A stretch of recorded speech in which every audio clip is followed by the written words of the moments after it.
Attention Deficit Hyperactivity Disorder, ADHD, is a neuropsychiatric condition linked to dysfunction in the brain's executive functioning systems. It is characterized by irregularities in the brain's dopamine and norepinephrine systems, particularly within the prefrontal cortex, which governs attention, self-regulation, planning, and impulse control. Individuals with ADHD often show reduced activity in the frontal lobes, as well as impairments in the basal ganglia and cerebellum. These neurological patterns contribute to difficulties with sustained attention, a tendency toward impulsivity, rapid shifts in focus, and an intense need for novelty and stimulation.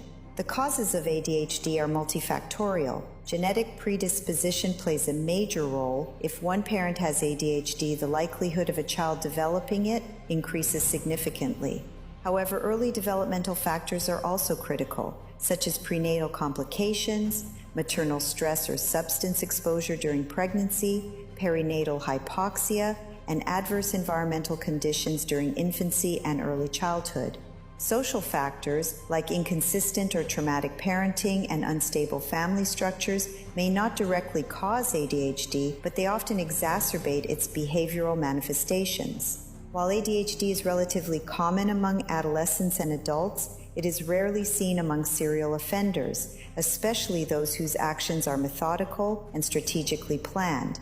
However, one particularly unusual case stood out in this regard. In that instance, the behavioral profile strongly indicated the presence of ADHD-like traits. The individual wasn't merely impulsive. What made him difficult to track was the erratic nature of his behavioral patterns. He frequently altered his methods, locations, timing, and even motives, displaying a chaotic modus operandi that defied traditional profiling techniques. One of the most striking features uncovered during the profiling process was the absence of ritualization.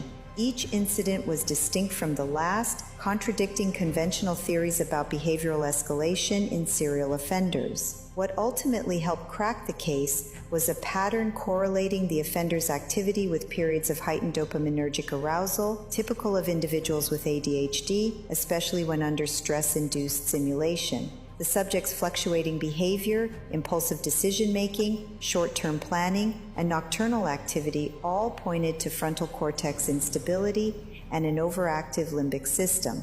These neurological and behavioral indicators shaped a profile that played a critical role in bringing him to justice.